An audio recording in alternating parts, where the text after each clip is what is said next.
Bismillahirrahmanirrahim. Assalamualaikum warahmatullahi wabarakatuh. Alhamdulillah hamdan katsiran thayyiban mubarakan fih kama yuhibbu rabbuna wa yardah. Wassalatu wassalamu ala nabiyyina Muhammadin wa ala alihi wa ashabihi wa man tabi'ahum bi ihsanin ila yaumiddin.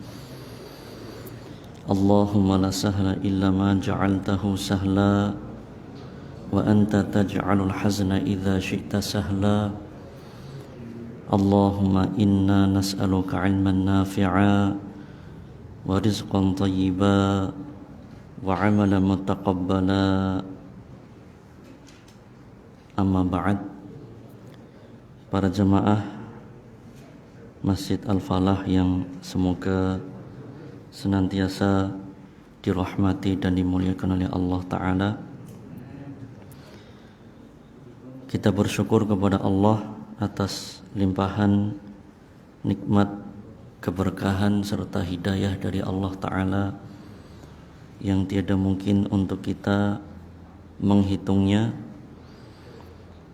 Salawat teriring salam semoga senantiasa terlimpahkan kepada kekasih kita baginda Rasulullah Muhammad sallallahu alaihi wa alihi wasallam, kepada keluarga beliau, kerabat, sahabat serta pengikut beliau yang istiqomah hingga akhir zaman.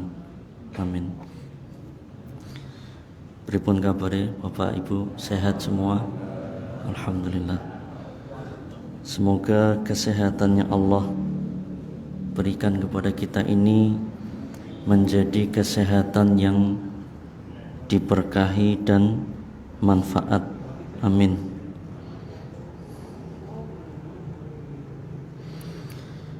Para jamaah yang dirahmati Allah, insyaallah kita akan melanjutkan kembali pembahasan kita terkait alam jin.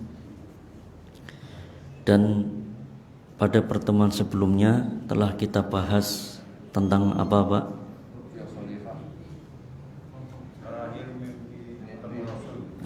Mimpi ar-ru'ya as-solihah, terkait mimpi yang baik.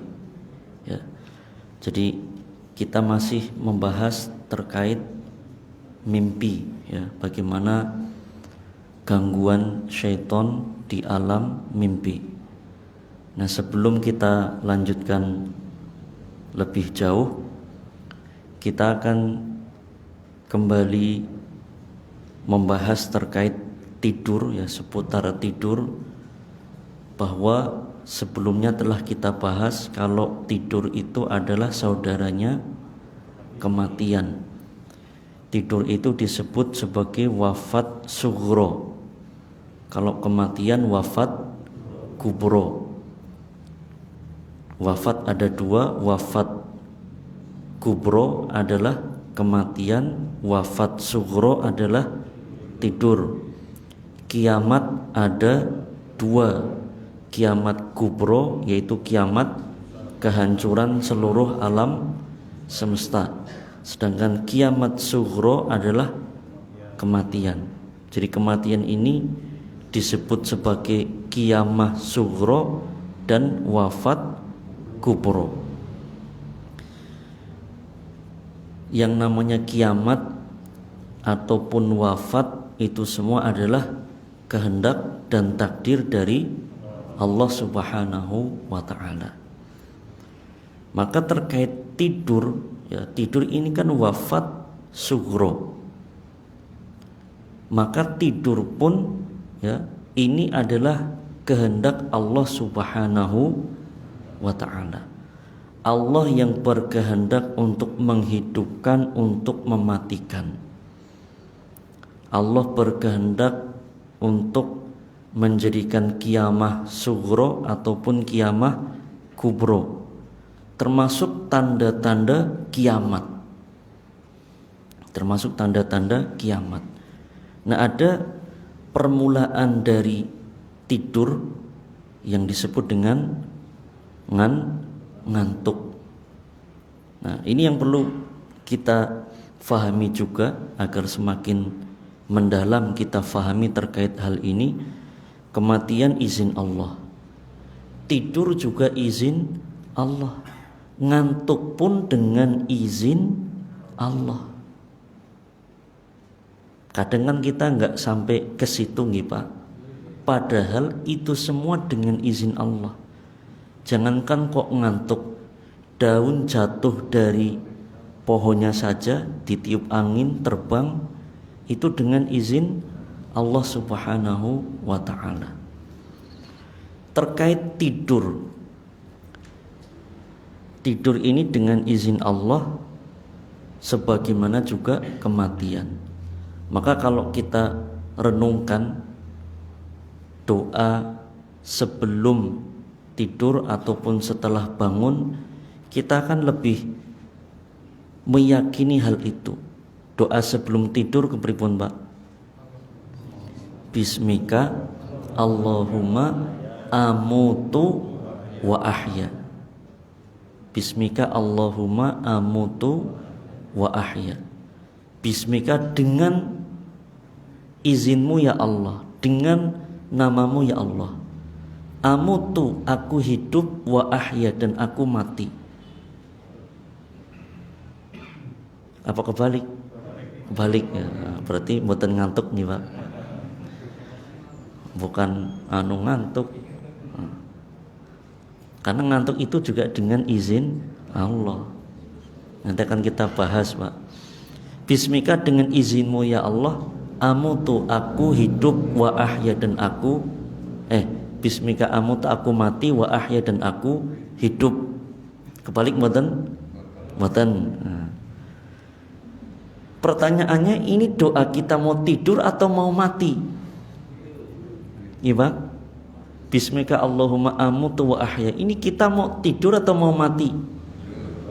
Mau tidur. Lah kok redaksi doanya amutu, aku mati? Cobi Pak, pernah nggak kita kepikiran sampai ke situ? Iya ya, gimana Pak?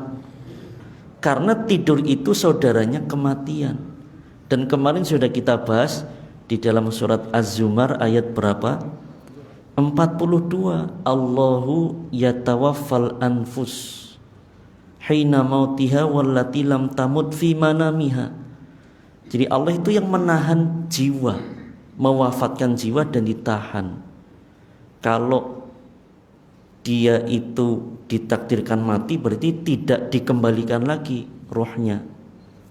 Kalau masih diizinkan bangun, dilepas, dilepas lagi sehingga dia bangun. Jadi tidur itu kitab doanya amutu wa ahya, aku mati dan aku hidup. Karena memang yang namanya tidur itu saudaranya kematian. Hidup dan mati dengan izin Allah. Kalau belum ditakdirkan mati, tidak bakal mati. Sekalipun hujan peluru, sekalipun tsunami, gunung meletus, gempa bumi, apapun yang terjadi, kalau belum ditakdirkan mati, tidak akan mati.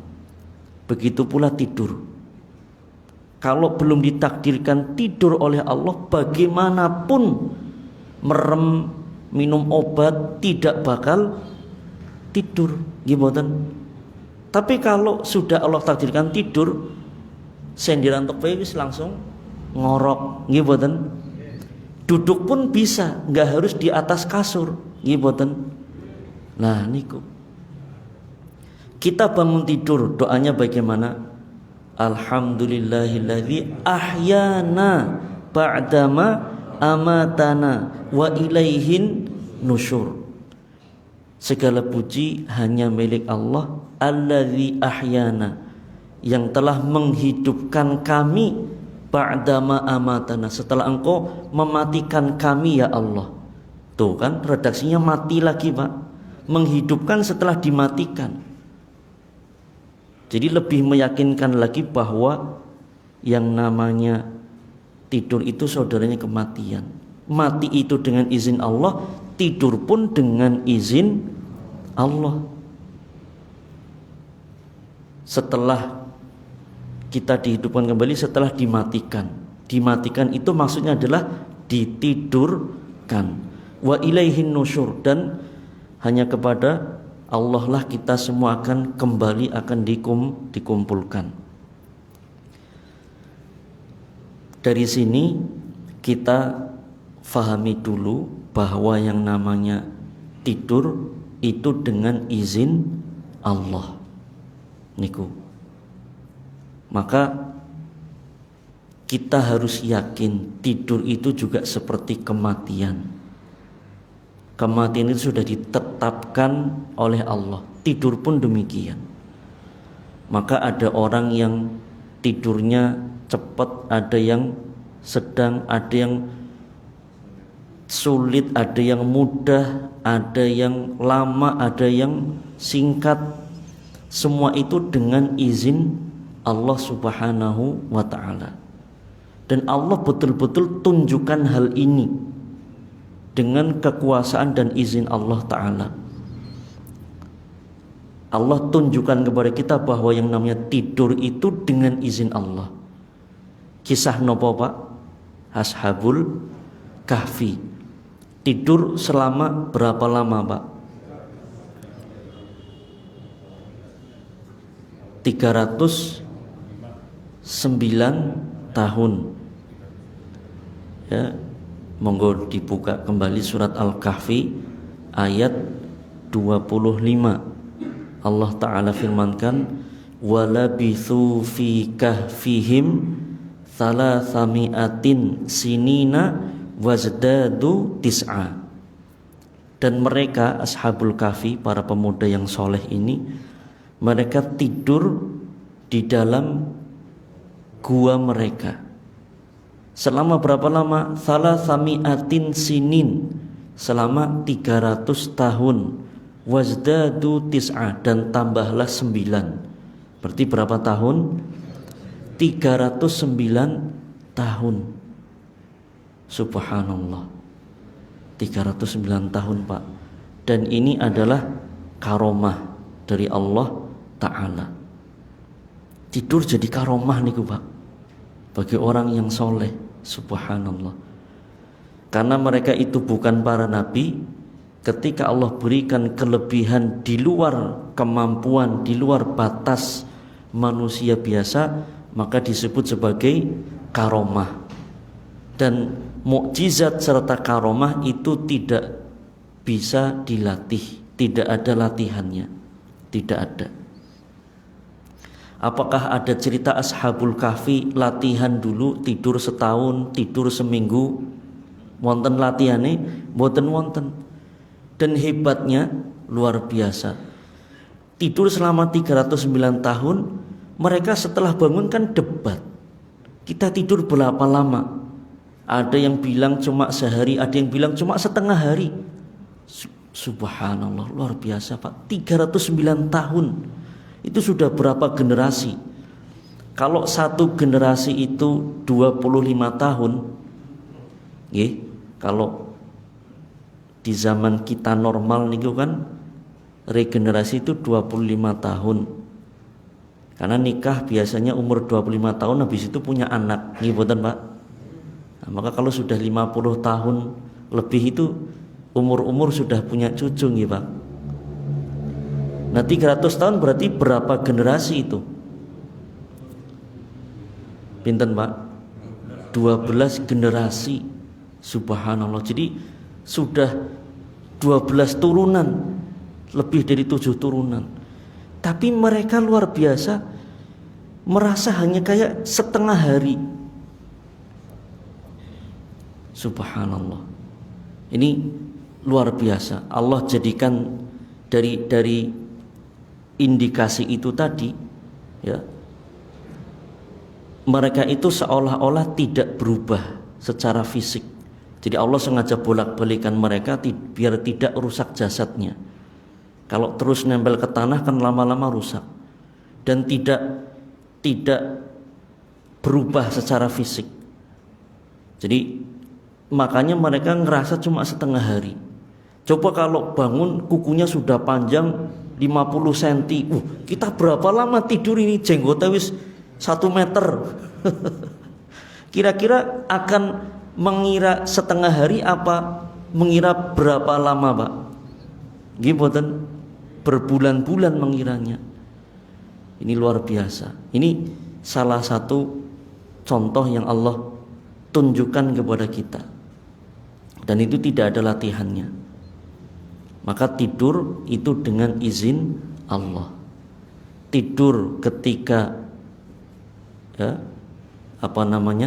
itu disebut sebagai karomah, karena kelebihan di luar batas manusia, dan sekali lagi tidak ada latihannya. Kemudian sebelum tidur ada yang namanya ngantuk. Gimana, Pak? Ngantuk. Kita langsung tidur apa ngantuk dulu? Ngantuk dulu. Ngantuk pun dengan izin Allah. Coba kita lihat ayat kursi. Allahu la ilaha illa huwal hayyul qayyum la ta'khudhuhu sinatun wala naumun. Allah itu tidak ngantuk, tidak pula tidur. Ini menunjukkan bahwa yang namanya ngantuk itu juga kehendak Allah Subhanahu wa ta'ala. Allah berkehendak di antara makhluknya diberikan tidur, dan Allah tidak ngantuk apalagi tidur. Al-Hayyu Al-Qayyum ini menunjukkan sifat kesempurnaan Allah Ta'ala. Al-Hayyu yang maha hidup, Al-Qayyum yang maha berdiri sendiri, tidak butuh kepada siapapun, tidak butuh kepada apapun dari makhluknya. Dan untuk melengkapi kesempurnaan ini, Allah lengkapi dengan la ta'khudhuhu sinatun wala naumun. Allah tidak ngantuk dan tidak pula tidur. Sinatun itu ngantuk yang sedikit. Adapun nu'as itu ngantuk yang berat. Ngantuk yang sedikit saja Allah tidak, apalagi ngantuk yang berat, apalagi tidur, apalagi mati, tidak.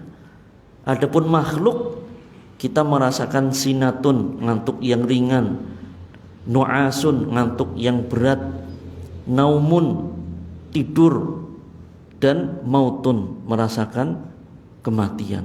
Kita semua ini ngantuk pun dengan izin Allah Subhanahu wa ta'ala. Ngantuk pun dengan izin Allah Subhanahu wa ta'ala. Di antara dalil bahwa ngantuk itu dengan izin Allah Subhanahu wa ta'ala, kita bisa buka di surat Al-Anfal. Surat nopo? Al-Anfal. Ya, ini kisah ketika perang Uhud. Allah Ta'ala kisahkan, idh yughashikumun nu'asa amanatan minhu wa yunazzilu alaikum minas sama'i ma'an liyutahhirakum bih wa yudhhiba ankum rijzaz syaitani waliyarbita ala qulubikum wa yuthabbita bihil aqdam. Idh yughashikumun nu'as, dan ingatlah ketika Allah menjadikan kamu sekalian mengantuk, mengantuk sebagai amanatan minhu, ketentraman dari Allah Ta'ala.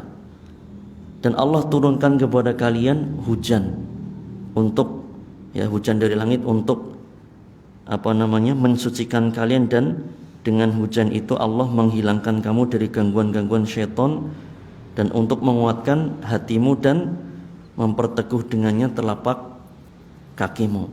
Ini singkat cerita, ketika perang Uhud, para sahabat kan terpukul mundur. Para sahabat terpukul mundur dan merasakan ketakutan, merasakan kegelisahan, kesedihan karena terpukul mundur. Kisahnya kan panjang, panjenengan mungkin pernah dengar nggih. Karena ada sekelompok pasukan pemanah yang bagaimana? Yang harusnya dia berjaga di atas bukit malah turun, ikut rebutan ghanimah. Itu singkat cerita. Nah, kita nggak ceritakan itu karena ini bukan pelajaran sirah nggih, nanti mbok panjang. Kita langsung ke intinya. Ketika pasukan itu terpukul mundur, kan dikejar-kejar orang-orang kafir Quraisy. Ini para sahabat dalam kondisi yang genting seperti ini dan turun hujan, itu sebagian di antara sahabat itu ngantuk berat. Ngantuk berat. Bisa dibayangkan Pak, lagi perang kok ngantuk. Bisa-bisa nih Pak. Kondisi genting kok ngantuk. Bisa-bisa nih. Ya bisa, karena Allah yang mentakdirkan ngantuk. Bahkan di antara para sahabat itu menceritakan saking ngantuknya mereka, mereka tidak sadar pedang-pedang mereka itu pada jatuh. Ibarat lagi nang kelas nih Pak, lagi nyekel pulpen tiba dengut. Lagi ngaji ngantuk kejeduk tiang masjid jeduk. Ya, saking ngantuk berat. Ini menunjukkan ngantuk itu dari Allah Ta'ala. Ngantuk itu dari Allah Subhanahu wa Ta'ala. Mimpi pun dari Allah Ta'ala, tidur pun dari Allah Ta'ala, semuanya dari Allah Ta'ala. Cuma nanti ya, sekali lagi seperti yang sering kita bahas, yang semuanya dari Allah Ta'ala itu syaitan ikut campur. Ikut nopo? Ikut campur. Ingin merusak itu semua. Merusak itu semua.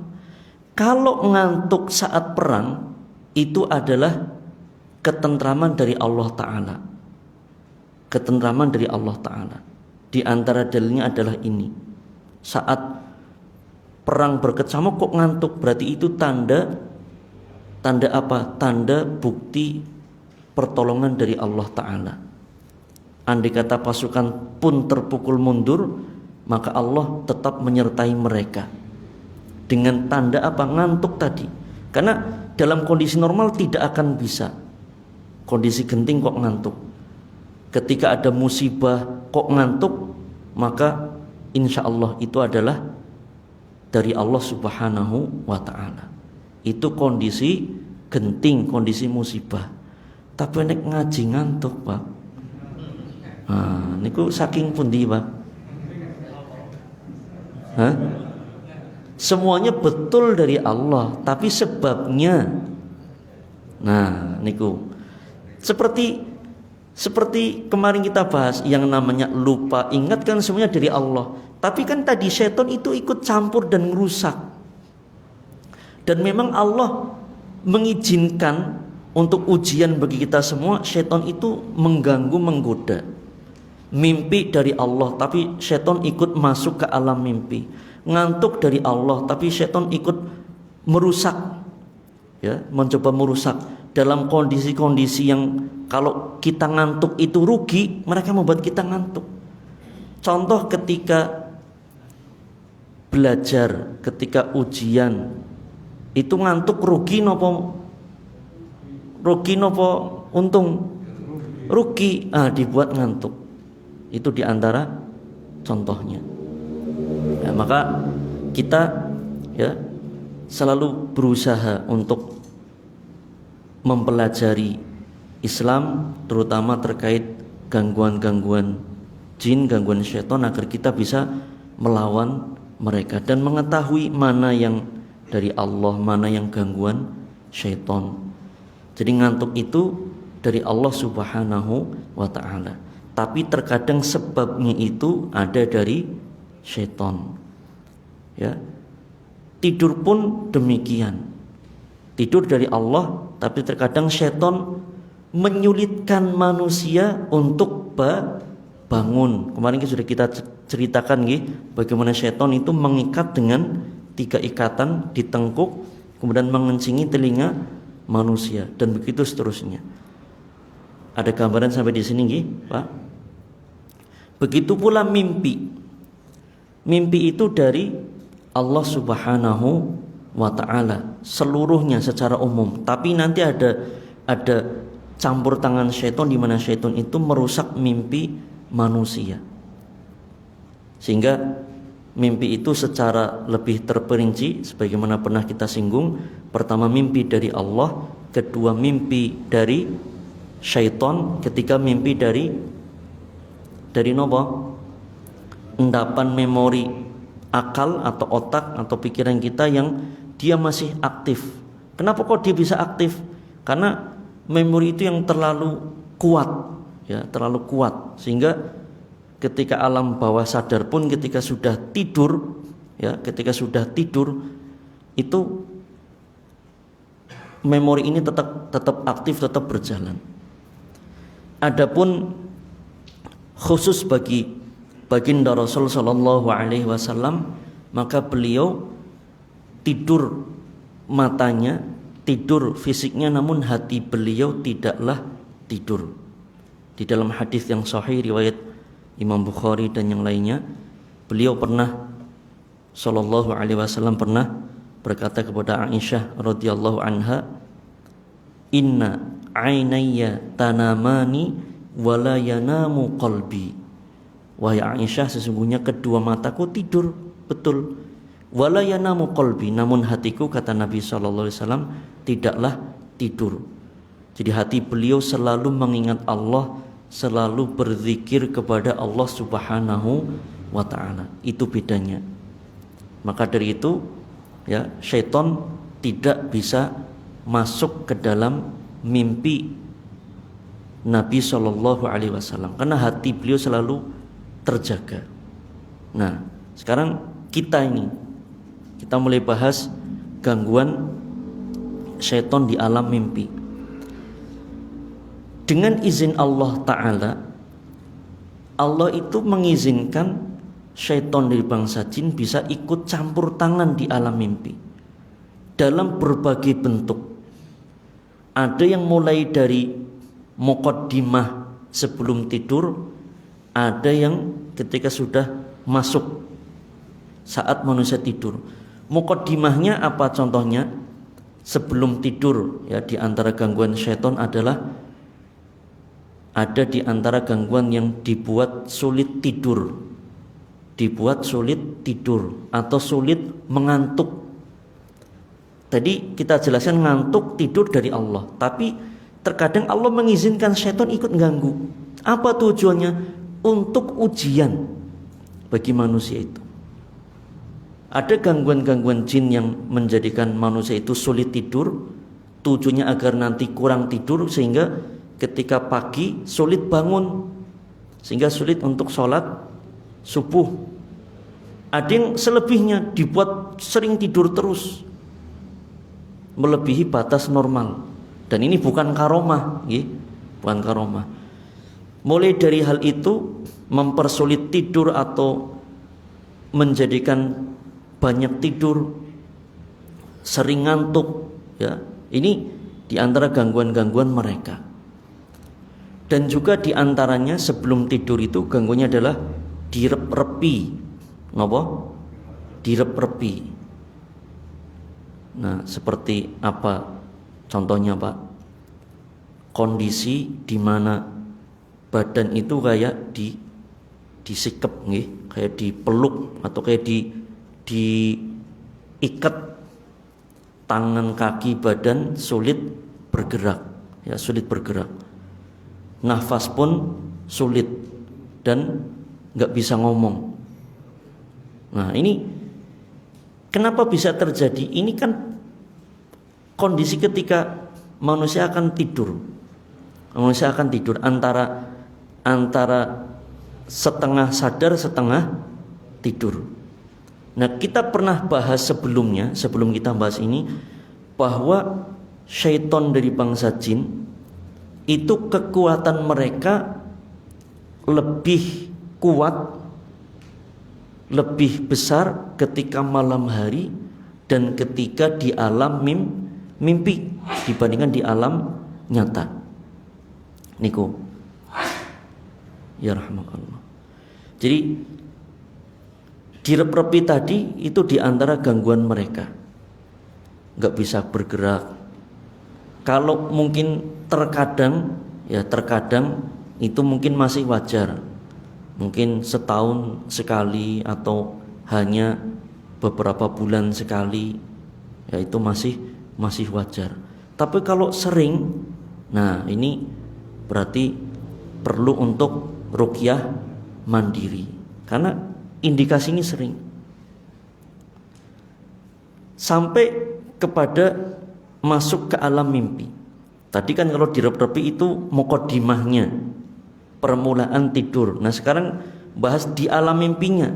Syaitan itu seringkali mengganggu di alam mimpi untuk memberikan mimpi-mimpi yang buruk. Yang intinya mimpi itu mengganggu. Mengganggu apa? Mengganggu hati. Mengganggu hati sehingga hatinya itu menjadi nelangsa, sedih, terenyuh, kemudian sampai kadang nangis. Kadang ada mimpi yang sampai nangis, bangun tidur bener-bener nangis. Gimana Pak? Nah, mengganggu hati, benar mengganggu pikiran. Dengan mimpi yang buruk itu, dia kepikiran terus dengan mimpi tadi. Ini pertanda apa ya? Arep anak apa ya? Jadi mimpi kok kayak gini? Aja-aja kenang apa? Nah, hatinya terganggu, pikirannya terganggu, fisiknya terganggu.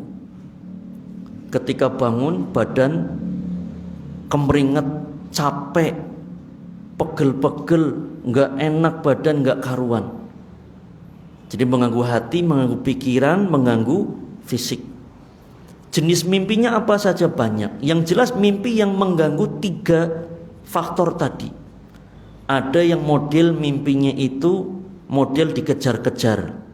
Jadi seolah-olah kayak lari-lari di sana, Pak. Dikejar apa?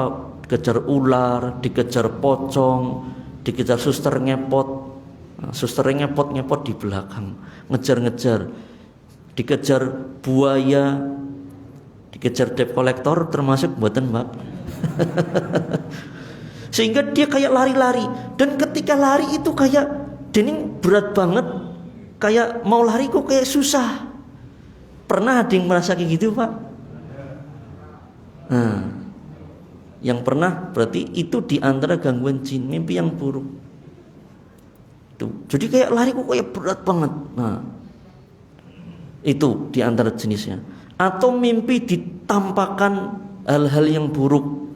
Mimpi ngelihat penampakan-penampakan yang kemarin sudah kita bahas itu dalam halusinasi dan khayalan manusia di negeri kita.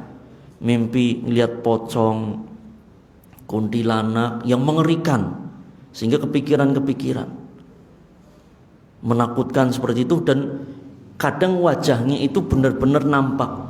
Dan itu sekali lagi bukan wujud asli bangsa jin. Bukan wujud asli mereka. Kalau wujud asli mereka tidak bisa dilihat oleh manusia. Dalilnya apa Pak? Surat Al-A'raf ayat 27. Surat Al-A'raf ayat 27. Nah, jadi mereka tidak bisa dilihat dalam wujud asli mereka. Sampai-sampai Imam Syafi'i rahimahullah itu mengatakan, man za'ama annahu yarul jinna abtalna syahadatahu illa an yakuna nabiyan. Barang siapa yang mengklaim, mengaku dia melihat bangsa jin, maksudnya dalam wujud asli mereka, abtalna syahadatahu, kami batalkan syahadat dia. Illa an yakuna nabiyan, kecuali kalau dia seorang nabi, maka memang dengan izin Allah nabi bisa melihat mereka. Dan ini pernah kita kisahkan, ceritakan juga, nabi pernah didatangi bangsa jin.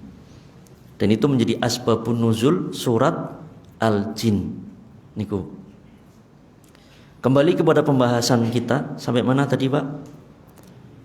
Bentuk-bentuk mimpinya ya. Mimpi dikejar-kejar, mimpi diperlihatkan seperti itu ya, atau mimpi yang orang genah, habis mimpi di pantai, ujuk-ujuk di gunung, habis di gunung, ujuk-ujuk di hutan. Ujuk-ujuk ngertos Pak? Bahasa Cilacap nama sanes sami mriki. Nah, habis di hutan tiba-tiba di mana? Di padang pasir. Pokoknya nggak ada alurnya dan nggak jelas. Mimpi perang, habis perang mimpi bencana, mimpi ini nggak jelas. Intinya dengan mimpi itu kan pikirannya kacau. Jadi tadi 3 faktor tadi, hati akan kepikiran jadi sedih, nelangsang atau nelangsang gitu. Nelangsa yang menjadikan hati itu sedih. Bahkan ketika bangun pun masih kepikiran mimpi itu, terngiang-ngiang terus. Jadi kan bentuknya banyak sekali macam-macam. Ada lagi yang bentuknya itu jatuh dari tempat yang tinggi, jatuh dari pesawat, jatuh dari puncak gunung, jatuh dari pinggir jurang ke bawah. Di bawahnya ada batu-batu karang sama laut, jatuh dari pohon, ya, jatuh dari gedung tinggi, yang ketika dia jatuh kan tahu-tahu bangun, kaget. Ketika dia sampai ke bawah, ketika jatuh, dia bangun, kaget. Ada yang pernah ngalamin seperti itu? Nah, nggak usah ngaku di sini, nggak apa-apa Pak. Yang penting nanti, oh iya saya pernah. Ya. Jangan minta ruqyah, ruqyah mandiri, ruqyah mandiri, niku. Ya. Dan banyak bentuk-bentuk yang lain. Tapi itu yang tadi, yang paling sering itu tadi, mimpi dikejar-kejar, mimpi ditampakkan hal-hal yang mengerikan, mimpi jatuh dari tempat tinggi, ya. Ini yang paling sering.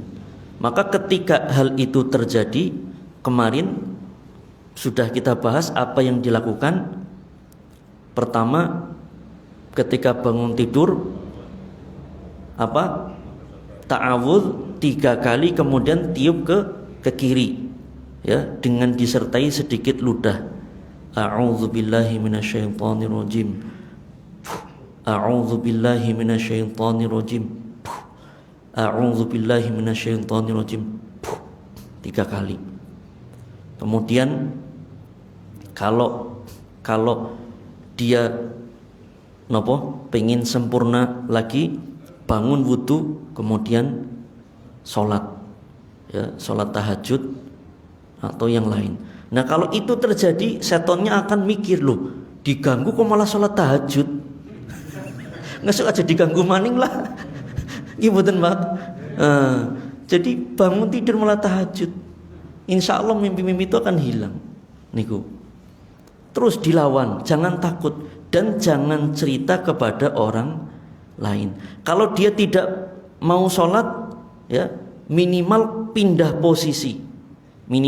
posisi, tidur. Sampai di sini nonton gambaran Pak? Nah. Baik. Mungkin sampai di sini dulu. Monggo jika ada pertanyaan, insya Allah pekan depan akan kita jelaskan doa dan zikir apa yang harus kita baca sebelum tidur.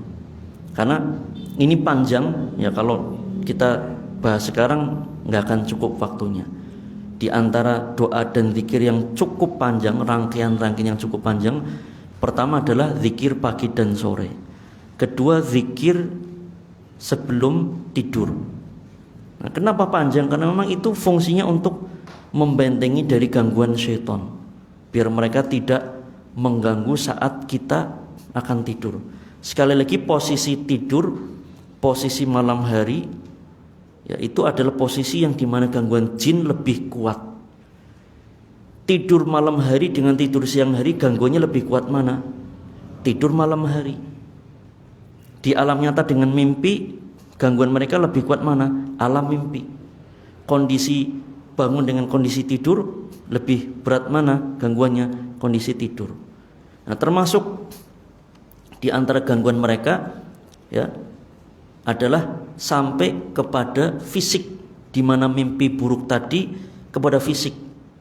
Contoh, di sana mimpinya lagi nggak tahu lagi ngapa, pokoknya sedang diganggu jin.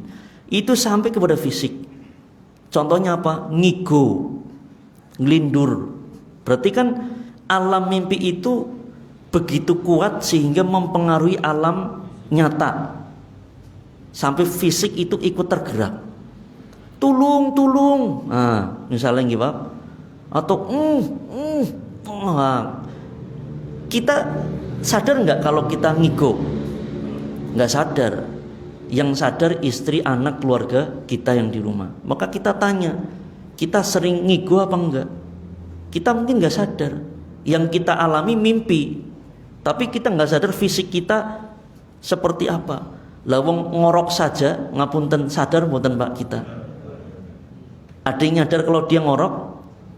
Tidak, orang percaya. Percaya direkam, lebih percaya. Atau baru diceritani sama istrinya atau anaknya. Bapakku lu anggur ngorok seru banget. Apa yang ora kerasa kok? Ora tau ngorok ora. Orang percaya direkam. Itu ngigo nggih sampai kepada gigi gemeletak, gatik bunyi, kletak-kletak atau tik-tik-tik. Nah, itu sampai itu. Itu gangguan-gangguan mereka sampai kepada fisik. Sampai lagi gangguan, mohon maaf ini ya perlu dibahas juga. Kadang kalau jin itu lawan jenis itu sudah suka, sampai kepada bercinta di alam mimpi dan bangun-bangun basah. Itu juga ya bagian dari gangguan jin. Jadi mimpi basah itu bukan mesti gangguan jin, bukan. Mimpi basah itu ada yang faktor alami. Karena memang ya air mani kan terus diproduksi oleh tubuh. Ketika dia tidak keluar, maka ada waktu tertentu yang dia akan keluar secara alami. Itu menjadi mimpi basah. Jadi kalau tidak keliru sekitar 2 pekanan, kalau dia tidak dikeluarkan ya 2 pekanan bisa lebih, maka dia akan keluar secara alami. Terutama bujang-bujang gitu Pak. Atau orang yang perantauan jauh niku, melasi niku. Nah, ada juga yang itu bukan faktor alami, tapi gangguan jin, bercinta di sana. Kadang ada kasus anak indigo, jinnya sudah cinta, ya datang dalam wujud perempuan, ini yang diganggu laki-laki, bercinta di alam jin, bangun-bangun basah. Nah kalau ada dengan adanya mimpi itu tadi, maka itu indikasi itu bukan alami. Tapi kalau tanpa mimpi, tahu-tahu dening kasure teles, berarti itu ngompol. Itu alami. Wonten gambaran ya Pak? Nah niku. Dan kemarin juga sudah kita bahas bahwa penyakit itu kan ada 3 sebabnya. Fisik murni, psikologis, gangguan jin. Nah, di antara yang paling mudah untuk membedakan manakah yang fisik, manakah yang psikologis, mana gangguan jin, untuk membedakan indikasi yang paling gampang kalau kita ada gangguan jin, lihat di alam mimpi kita. Lihat saat kita tidur, sering ada gangguan apa tidak. Itu. Kenapa? Karena itu yang paling mudah bagi setan itu lakukan. Mengganggu mimpi, mengganggu tidur lebih mudah dibandingkan mengganggu fisik. Jelas nih Pak nggih? Nah, monggo jika ada pertanyaan. Belum bel nggih? Ya, monggo silakan Pak. Kemarin ada yang menjelaskan tentang yang solehah adalah bertemu dengan mimpi, bertemu dengan Allah. Nggih. Menarik untuk dijelaskan. Terima kasih. Nggih. Kemarin dijelaskan ya, mimpi bertemu dengan Allah. Nah ini perlu penjelasan lebih. Nah, intinya akidah ahlu sunnah wal jamaah, para ulama sepakat bahwa Allah Ta'ala ya, kita di alam nyata tidak akan mampu dan tidak akan bisa melihat Allah Subhanahu wa Ta'ala ya, kecuali baginda Rasul sallallahu alaihi wasallam yang mi'raj ke langit. Jelas nggih Pak nggih? yang mi'raj ke langit ketujuh dan sampai ke titik tertinggi yang namanya Sidratul Muntaha, titik di mana malaikat Jibril alaihi salam pun tidak sampai ke tempat tersebut, menunjukkan beliau sallallahu alaihi wasallam lebih tinggi derajatnya dibandingkan malaikat Jibril alaihissalam. Namun di situ para ulama, ini masih bicara ini dulu ya, baru sampai ke situ nanti. Para ulama berbeda pendapat apakah Nabi melihat Allah, Nabi sallallahu alaihi wasallam melihat Allah ketika Mi'raj ataukah bagaimana? Apakah tidak? Ya. Para ulama berbeda pendapat. Pendapat yang lebih tepat, beliau bertemu dengan Allah tetapi belum melihat langsung. Karena ketika beliau ditanya oleh para sahabat, beliau menjawab, nurun anna arahu, ada hijab, ada pembatas dari cahaya. Anna arahu, bagaimana aku bisa melihat Allah? Ini pendapat yang lebih kuat berdasarkan hadis ini. Ya, jadi Nabi bertemu tetapi belum diizinkan melihat langsung, masih Allah tutup dengan hijab. Ya, masih tutup dengan hijab. Hijab berupa cahaya. Ini di alam nyata. Adapun di alam mimpi, ya, para ulama menjelaskan bahwa manusia bisa diizinkan oleh Allah Ta'ala untuk melihat Allah Subhanahu wa Ta'ala di alam mimpi. Di alam mimpi, bukan di alam nyata. Ya, di alam nyata manusia tidak akan kuat. Nabi Musa alaihissalam pun tidak kuat. Gunung pun hancur. Ya, gunung pun hancur. Dan pendapat yang lebih kuat, Nabi SAW pun belum diizinkan melihat, masih ditutup oleh hijab. Namun nanti di akhirat kelak, ketika fisik kita dibangkitkan kedua kali dengan kondisi yang sangat kuat, ya, diizinkan untuk melihat Allah dan tidak hancur jasad kita, menunjukkan jasad kita begitu kuat. Allah buka tirai atau hijab yang dari cahaya tadi sehingga manusia bisa melihat Allah Subhanahu wa Ta'ala kelak di surga. Itu ahli surga bisa melihat Allah, dan itu adalah nikmat yang terbesar bagi penduduk ahli surga. Nah, itu di akhirat. Adapun di dunia, di alam nyata tidak bisa. Adapun di alam mimpi, para ulama menjelaskan bisa. Dan Nabi SAW pernah bermimpi melihat Allah, ya. Dan ketika seseorang mimpi melihat Allah ini, ya, menunjukkan mimpi yang baik. Dan itu ditulis oleh para ulama di dalam kitab-kitab mereka, ya, khususnya terkait alam, kitab yang menjelaskan tentang mimpi. Seperti yang kemarin saya jelaskan, ada kitab yang bagus sekali yang dikarang oleh murid Syekh Al-Albani, yaitu Syekh Masyhur Hasan Salman hafizahullah. Beliau nulis kitab, ya, Al-Muqaddimat Al-Mumahidat As-Salafiyat fi Tafsirir Ru'ya wal Manamat. Beliau menyebutkan di situ mimpi melihat Allah, mimpi melihat Rasul, ya. Ini dimungkinkan di alam mimpi. Nah, cuma bagaimana bentuknya, nah ini yang Allah alam bisawab, saya belum bisa menjelaskan, ya, belum tahu ilmunya. Yang jelas mungkin cuma seperti apa, nah itu pun kan butuh dengan ilmu.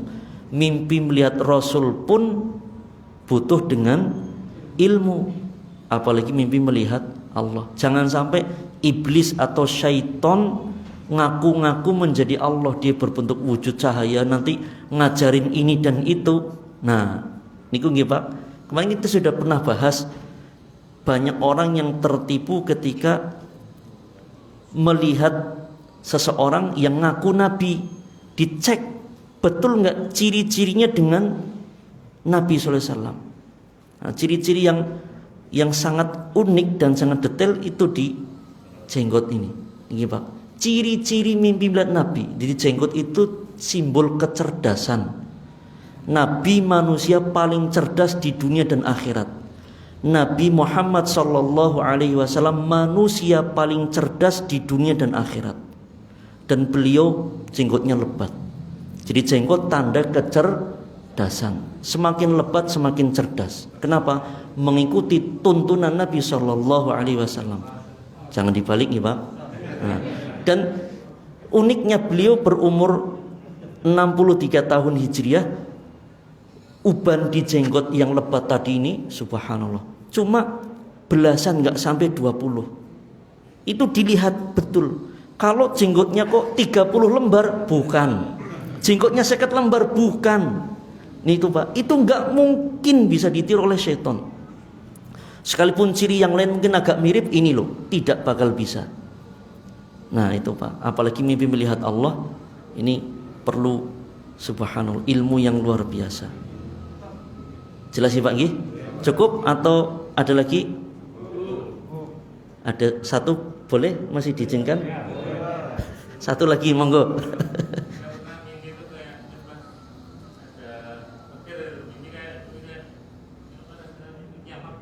Nggih. Nah, jika seseorang mimpi ya, kemudian ditanyakan kepada seseorang, maksudnya tentang takbir mimpi nggih. Ini memang tidak sembarang orang dibolehkan dan diizinkan ataupun bisa mentakwil mimpi. Ilmu takwil mimpi ada. Bahkan kita pernah bahas kemarin nggih, ada para ulama yang ahli dalam takwil mimpi dan ada kitab-kitab para ulama. Namun itu tidak sembarang orang. Maka saya tidak berani untuk menjawab itu karena bukan kapasitas saya niku. Jadi para ulama menjelaskan untuk apa namanya mentakwil mimpi itu butuh tidak hanya ilmu syariat, tidak hanya ilmu fikih, tidak hanya ilmu terkait alam mimpi, tapi itu mauhibah.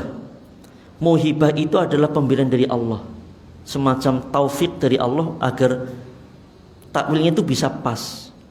Karena di antara kaidahnya Pak, di antara kaidah dalam takwil mimpi, si A mimpi melihat ular, si B mimpi melihat ular. Apakah takwilnya mesti sama? Tidak, tergantung kondisi.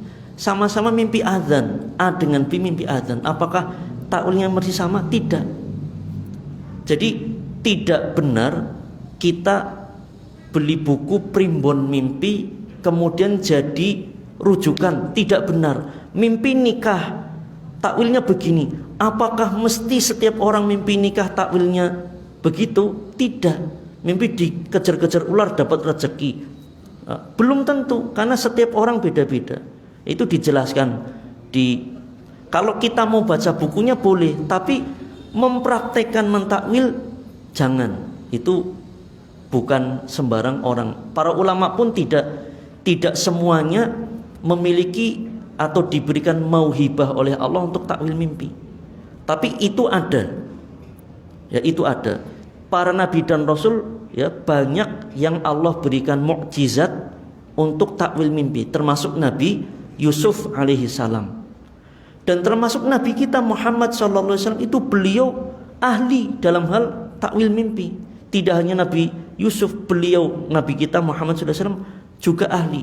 Beliau sering kali ketika setelah sholat subuh kan berbalik ke jamaah gitu. Itu tanya kepada para sahabat, ya, siapa di antara kalian yang mimpi? Nanti ketika ada sahabat yang mimpi, ceritakan Nabi, ditakwil oleh Nabi, mimpinya begini-begini. Nah, Nabi dengan mukjizat. Nah, kalau ulama dengan mauhibah tadi. Nah, kalau kita ya jangan mencoba-coba mentakwilkan. Saya tidak berani, ya. Karena itu detail sekali, Pak. Apa namanya? Tanda-tanda itu mimpi dari Allah, mimpi dari syaitan itu pun kita pun harus hati-hati, ya.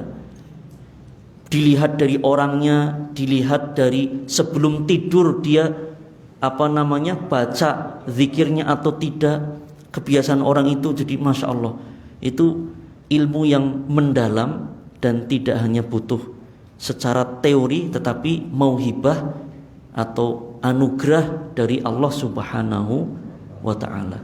Jelas nggih Pak nggih? Jadi saya tidak berani dan bukan kemampuan saya untuk menjawab itu. Cukup nggih? Kita akhiri, kita tutup dengan doa kafaratul majlis. Subhanakallahumma bihamdika asyhadu an la ilaha illa anta astaghfiruka wa atubu ilaik. Wa sallallahu ala nabiyyina Muhammadin. Ngapunten atas segala kekurangan. Wa akhiru da'wana alhamdulillahirabbil alamin. Wassalamu alaikum warahmatullahi wabarakatuh.